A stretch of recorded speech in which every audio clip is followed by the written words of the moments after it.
A Different Painting for a New World is the name of the second Catalyst album. Yeah. And it was released on the 14th of October through Non-Servium Records.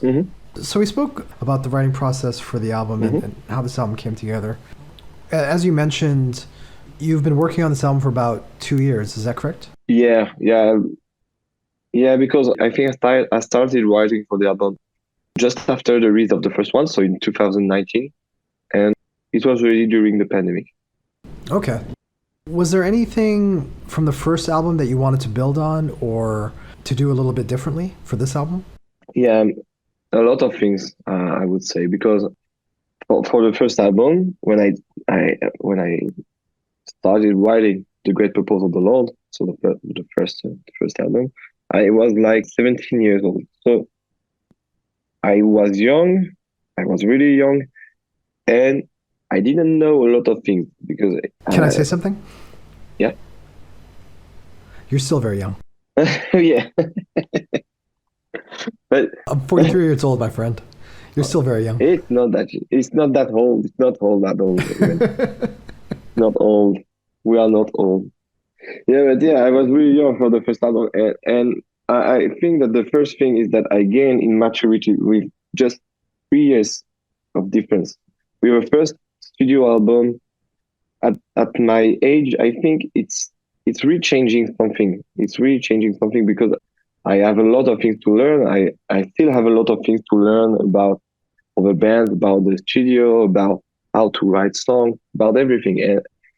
And I wanted to improve the sound. I wanted to improve the songwriting because on the first album, it maybe sometimes it was maybe too melodic, maybe not. But for this one, I really wanted to make this album as one. Just for me, if you take A Different Painting for a New World and you listen to it one shot, for me it's like it's one song because the first three songs are related.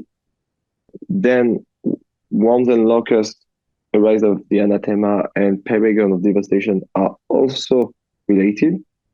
And Behold Thy Purification is the beginning of the last chapter of this album.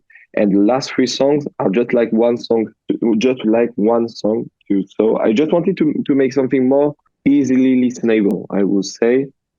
And I just wanted to improve my writing, to improve my voice too. My voice was really important for me to improve. I work a lot on that, especially on the clean part of my voice, because it was important for me to have this music that is really brutal, but you have a lot of enlightenment coming from the vocals.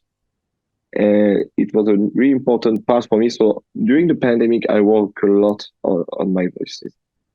I work a lot on my singing. So there is a lot of things that I wanted to do and to improve since the release of The Great Purpose of the Lord. And now, even if I'm really proud of the work we've done with A Different Painting for a New World, I already have in mind some things that I now want to improve for the next album.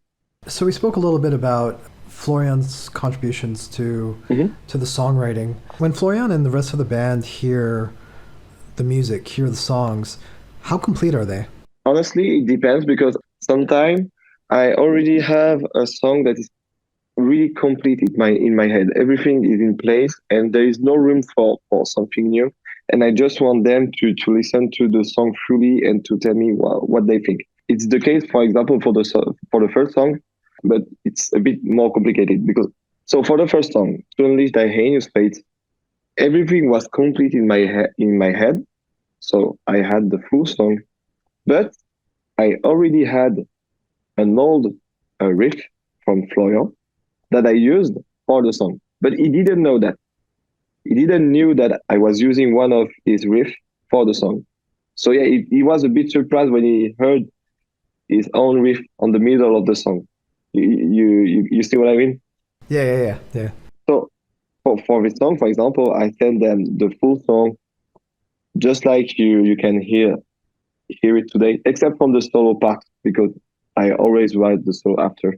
And they had the full song with that, and Florian was surprised to hear his riff on the middle section of the song.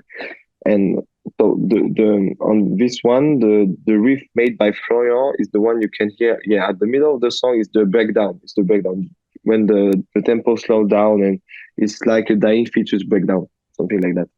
It's this one that was written by Florian before I made the song. Okay, so you're using the riffs that Florian wrote before and arranging it yourself. So by the time Florian and the rest of the band hears it, the song is already complete. Is that correct? For this one, yeah, the song was already complete, but it's not the case for all songs because sometimes I just have, for instance, I just have 3 minutes of songs that are ready, and I tell them that I will work on that because I don't have a lot of ideas for the moment. Yeah, just to continue the song, and yeah, so it depends. And for instance, there are other songs that we write together with Florian. For example, for Paragon of Devastation, I just had a few ideas in mind. I didn't knew really. So yeah, I knew that I wanted to make it, yeah, brutal, short, a bit groovy with this song, but I didn't have all the ideas in mind. So I came with a few ideas, and then we worked together on that. Okay, gotcha. And when you send your songs or your ideas to the band, is it mostly guitar demos, or do you do some drum programming as well? Basically, I work a lot with Guitar Pro, and everything I do at first is writing everything properly on Guitar Pro. And I write the guitar. I am also a drummer when I have time. I really like to play drums, and I do everything. I sing. I do drums, guitar, bass, and even a bit of keyboard. So yeah, I am able to write everything, and I write everything on Guitar Pro, so it concerns so guitar, drum, bass, and everything. Everything is already written. And for the bass part, for example, Jefferson don't like to write. He doesn't like to write the song. He's not into that. He just like to play and just to play what I do for him. So I do all the bass. And for the drum, I write a lot. Yeah, the most of it. And after that, we just discuss about the details, about how it must sound. Sometimes I do something that is a bit too much, maybe too complicated. So we just change a little bit. But when the guys have the song, it, it's pretty complete. Gotcha. I mean, how much would you say the songs change from the version that you send them on Guitar Pro to when you guys record the album? For the first album, I would have said that it has changed a lot because it was more like a draft for me. It was not. It was a bit different back in 2019. But for this album, I really put a lot of work by doing really great guitar pros. Everything was really well written, really detailed. Everything was. I just worked a lot on that. Really thought. Yeah, I was thinking a lot about how it must sound. And so first they had the Guitar Pro that were here with everything. Then we tried to make some demos. But for the demos, the only thing that changed a lot, I think, from the demos to the final song is the lyrics. Because for the lyrics, there is something that I do that is a bit different. So I will try to complete what I said before on the interview. When I have the lyrics, so I have done a first demo with the voices, with everything on it. And then I send it to our drummer, Stefan, because he's bilingual, he's perfectly fluent in English. He has a really good vocabulary in English. So I have a first idea, I sing it, and then I work with the drummer about the lyrics to make it, just to make it better, to have better words, to choose better solutions for the lyrics. And then I do the real vocals. And so for the first demo, for the first demos, it's not the same voices, it's not the same lyric, but For the guitar, it's barely, yeah, it's the same in the end. Where did you guys go to record your tracks? For the guitar, it was here in my home studio. So for the guitar and the bass, we just made it here. For the drum, it was in a studio just near my area. It was the studio of a drummer from another technical death metal band from France. It's the drummer from Fractal Universe. And for the vocals, it was also at my home because I have a good acoustic for the vocal part. So it was really great. And also I really needed time to to make the vocals. I didn't want it to rush that. I didn't want it to be in a hurry to make my voices. So I just took my time by doing it at home. And then we've been great studio in France that is called the Vamacara Studio. And yeah, it has he's doing a really great job. So we were happy to work with them for the record of this album. And it was also him for the record of the first album. But this time I think the sound is really, really better. Because maybe, we try to improve everything regarding the recording sessions.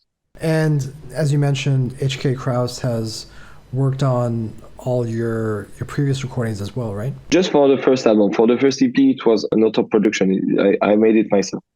Okay. How would you describe HK Kraus as an engineer? He's a guy that has a lot of experience because he's doing it for like 15 years now. And he has worked with some bigger band here in France. So I think we benefit from his other experiences. And yeah, he's really good. He has a lot of great tool, a lot of great material. He has a great studio. It's really great to work with him. And we were even able to work remotely with him during the mixing and mastering session of the album because I was having COVID. So we were working with a camera with a Discord chat, and he was able to send me the sound that he had on my computer, and it was perfect to work. Yeah, he's really a great guy, and it's really cool to work with him because I think everyone can learn from his experiences, and it's always good to improve yourself as a band and as a person. What would you say HK Kraus brought to the sound of the album? You mentioned it was an improvement on the last one. Honestly, I think that the sound is better because we tried to make it better ourselves with our recording session. For example, for the guitar, we really took our time to make it clean, to make it perfect to our ears. And yeah, we just tried to make it perfect before going to the studio, because that way it was easier for him to work on the mix and on the master and then to create a better sound. But I think that, yeah, it's a better sound because for this one, yeah, we booked a great studio for the drums, because the studio from the drummer of Fractal Universe is really, really great. He has a lot of good. It's a great room. It has a great acoustic. Everything was good. And I also think that HK Kraus had the better amps, better tools to work on the album too. So in the end, 3 years later, it's obvious to have a better sound with all of that considered. For the parts that you recorded in your own home studio, do you prefer to record on your own, or would you have preferred to have recorded it in HK Kraus' studio? No, I really prefer to make it alone because I really want to take my time. It's really important. I don't want, I'm not a guy that wants to make a studio album in 10 days. And yeah, in 10 days, everything has to be done. No, I just want to have the time to make everything like I want, to change things a little bit, I just want to take my time. And I think I will do the same thing for the next album, because it was really a great experience to do it like that. For instance, just for the vocals, I think it took me like 3 weeks to make the vocals. And it was just good for me because I had the time to know what I want, to make the changes I wanted to make. And if I was a bit tired, I can stop and just try the day after that. And everything can be perfect to my ears with that.